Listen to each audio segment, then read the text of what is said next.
ஒரு அழகான காடு. அங்கே கருப்பன் என்ற காகம் இருந்தது. அதற்கு திருமணமாகவில்லை என்ற கவலை இருந்தது. பெண் கேட்டுச் சென்ற இடமெல்லாம் வேலை வெட்டி இல்லாதவனுக்கு பெண் இல்லை என்று துரத்திவிட்டனர். சரி, நம்மள மதிக்கணும்னா நம்ம ஒரு முதலாளி ஆகணும். இன்னையிலிருந்து இந்த காட்டுல ஒரு சிக்கன் 65 கடை வெட்டுறேன். கருப்பன் சுறுசுறுப்பாக விறகு சேகரித்து ஒரு சிறிய தள்ளுவண்டி போன்ற கடையை அமைக்கிறது. அதன் மேல் சிக்கன் 65 ஒரு பிளேட் 25 ரூபாய் என்று போர்டு மாட்டுகிறது. கடை அமோகமாக நடக்கிறது. அப்போது பக்கத்து காட்டிலிருந்து வழி தவறி ஒரு பெண் காகம் அங்கே வருகிறது. ஐயா, நான் வழி தவறி வந்துட்டேன். ரொம்ப பசியா இருக்கு. சாப்பிட ஏதாவது கிடைக்குமா? நிச்சயமா, இது ஸ்பெஷல் சிக்கன் 65 ஒரு பிளேட் 25 ரூபாய். ஐயோ, என்கிட்ட காசு இல்லையே.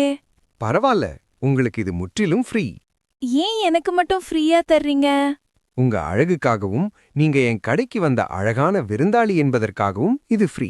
மின்னல் சிக்கனை ருசித்து சாப்பிடுகிறது. கருப்பன் மெதுவாக தன் காதலை சொல்கிறான். நீங்க ரொம்ப அழகா இருக்கீங்க. என்ன கல்யாணம் பண்ணிப்பீங்களா?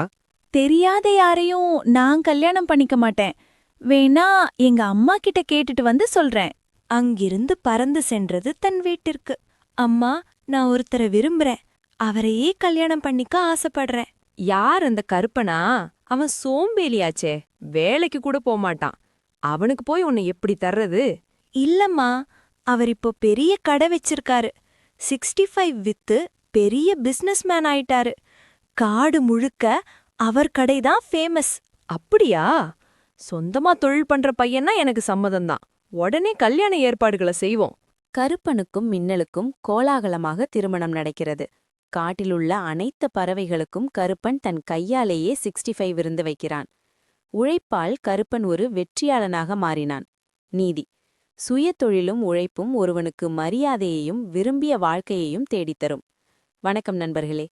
நம்ம கதைய நிறைய பேர் சப்ஸ்கிரைப் பண்ணாமலே பாக்குறீங்க. சப்ஸ்கிரைப் பண்ணா எனக்கு கொஞ்சம் சப்போர்ட்டா இருக்கும். அதனால மறக்காம லைக் பண்ணுங்க, ஷேர் பண்ணுங்க, உங்களோட கருத்துக்களை கமெண்ட்ல பதிவு பண்ணுங்க. நன்றி. அடுத்த கதையில் மீண்டும் சந்திக்கிறேன்.